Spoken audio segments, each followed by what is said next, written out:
Good morning and welcome to the Old McDonald Farm. This is Thanksgiving weekend. It's a Friday, have the day off work, so I thought I'd come up and try to finish up the insulation project. I think if I put in a good solid 8 to 10 hours today, I can be done with this and move on to the next projects. Just to give you an update, what's happened down here in the basement, we have torn out all of the old insulation. There were a lot of mice nests, insects, 40 years of dust and dirt and all those kinds of things. If you'll recall, this used to be an opening to the outside, and pretty much anything that was outside that wanted in just came in through the bottom of the door there. So now that that's sealed up, I haven't even seen a single spider in this basement in the last several months. A couple of dead flies when the weather was warmer, but we have rid this basement of critters, creepies, and crawlies. So what I've been doing, Jalen came out in the spring, and he and I ripped out all the old insulation.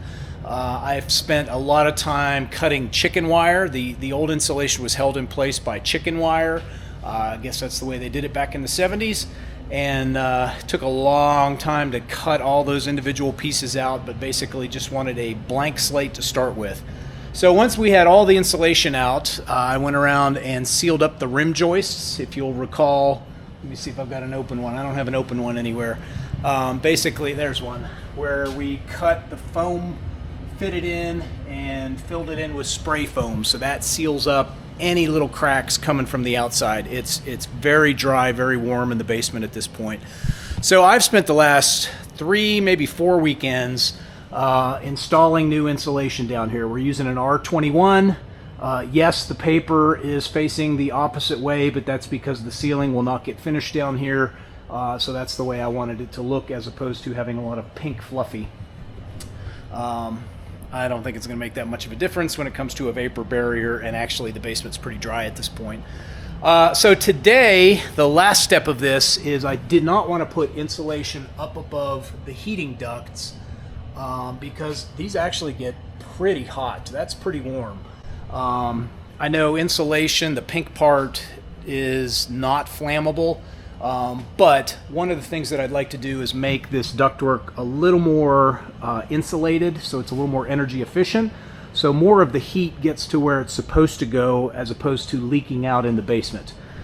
So we'll be using Reflectix today. This is like a bubble wrap with a silver metal kind of finish, but basically I'll be cutting 50-inch sheets of Reflectix, just like this, and wrapping that around the ductwork using some metallic Reflectix tape to seal that up. But the hope is, first off, I can make this ductwork a little more energy efficient by sealing it up in some insulation, but also I'll keep that heat down so I don't have to worry about the paper side of the insulation catching on fire, which is a very low risk to start with, but might as well take that extra effort.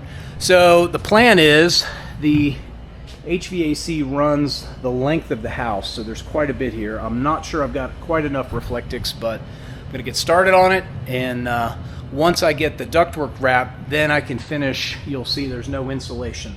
I can finish installing insulation. So that's what's on the list for today. Really hoping to get this project wrapped up, if not today, by tomorrow.